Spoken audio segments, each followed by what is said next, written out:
Friends, we are now at episode 3 of this leadership and transformation series on innovating faith in a changing world. I'm Justin Spurlock. I'm your host, and we are discovering how God is already present in our home and hearts and our neighborhoods and all the places we go. And so we're building on our first two questions.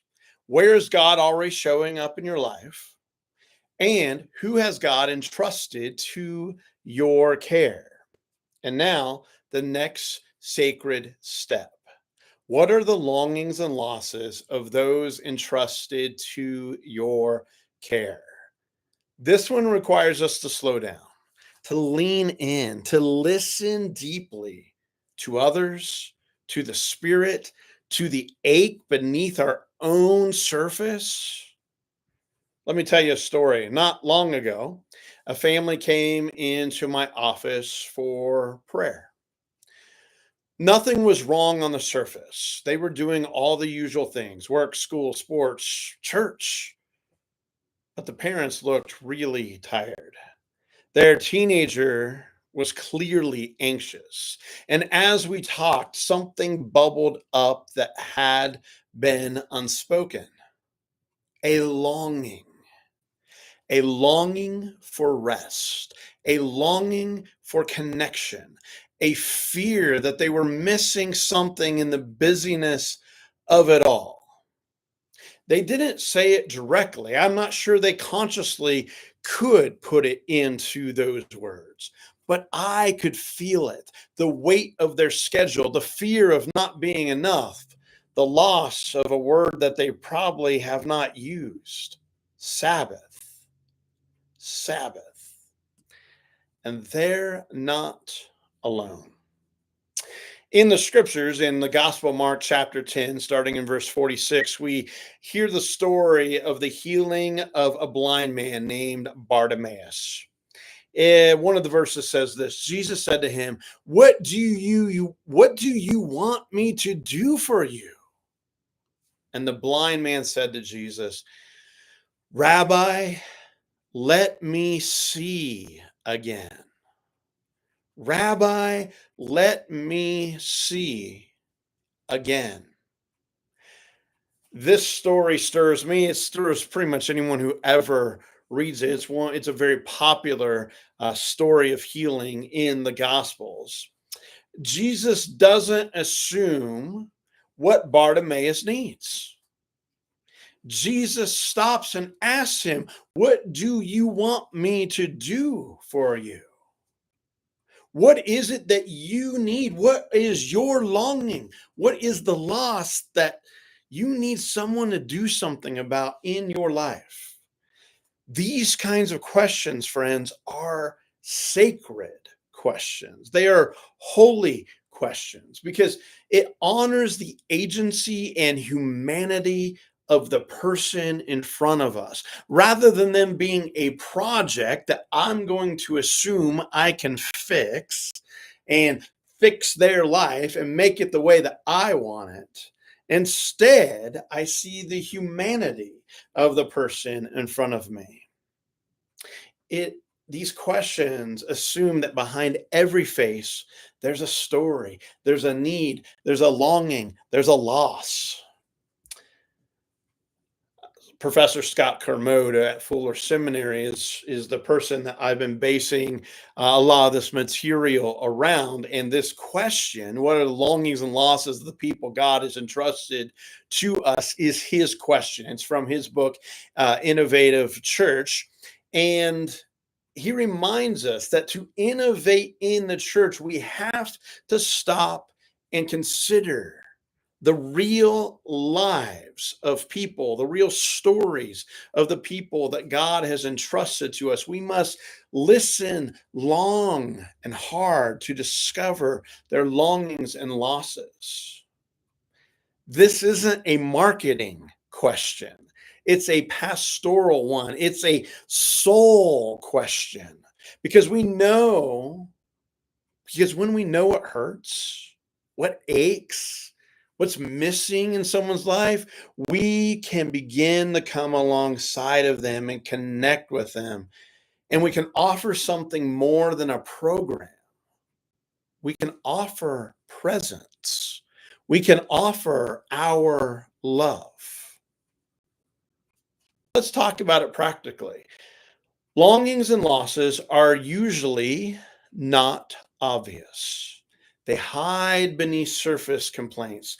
They hide behind our daily routines. Here's what I often hear in my own community: I'm so tired. Might that reveal a deeper longing and loss for rest and rootedness, belongingness? I don't know if church is for me anymore, which actually often reveals that someone is hurt.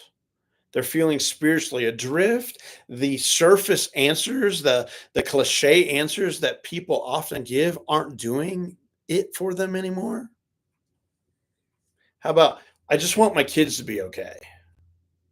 Might mean and to reveal a deeper longing for guidance, for connection, for a sense of, am I on the right track? The common one, the super common one, so busy, often masks a grief, a longing for how life was at a certain ideal point that they imagine or experienced in the past. Think of someone in your life. Maybe someone from your Sacred Seven list last week. Yeah, you thought I was going to forget about that, didn't you? Remember how we had to go through our three rings in our lives and then list out three people, one from each of the rings. And then I asked you to list the Sacred Seven, these seven people God has entrusted to your care. I want you to ask yourself, what's one area where they might be carrying grief or fear?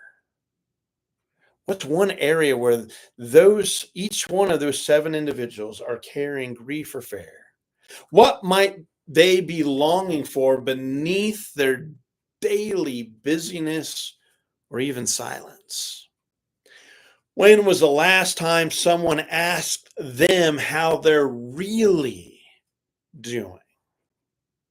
The people God has entrusted to us are often carrying invisible burdens. They need someone to see beneath the surface. They need someone to trust who goes, I want to see beneath the surface. What happens when we ask like Jesus asked? What do you want me to do for you? Let's try a sacred practice together. Let's call this the listening prayer.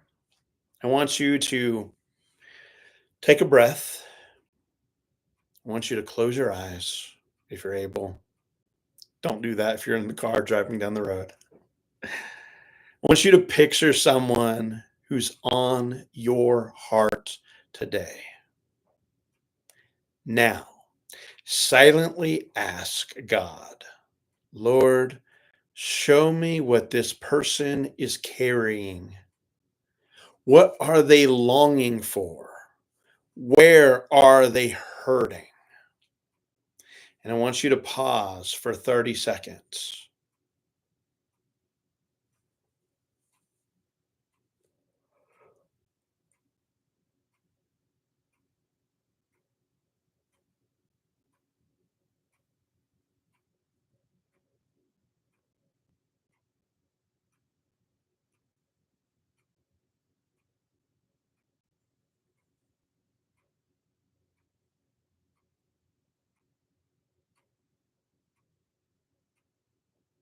Now ask, God, how can I come alongside of them? Not to fix them, but to care. And then take another breath and hold that person in God's grace. Here is a prayer of benediction. Loving God, you see beneath the surface. You know the hidden hurts. You honor our longings and sit with us in our losses. Teach us to listen like you, to ask without assumption, to show up without needing to solve, to be present with love. Amen. This week, I want to challenge you to have one sacred conversation. Ask someone in your life, not just how are you, but what's been weighing on you lately? Or what's something you've been hoping for? And then here's the action step, friends. Just listen. Don't solve. Don't try to provide answers. Just give your undivided attention. And if you're up for it, share your experience with me. Email me, text me. I want to hear your story. Thanks for joining me on this episode 3 of discovering how we're innovating faith in a changing world. Next week, we'll ask a hard but holy question. What lies do people believe that keep them stuck in their pain? Until then, remember, God sees the longings you carry. God holds the losses you've endured. And through you, God will care for others. Go in peace and go with sacred ears. Thanks, everyone.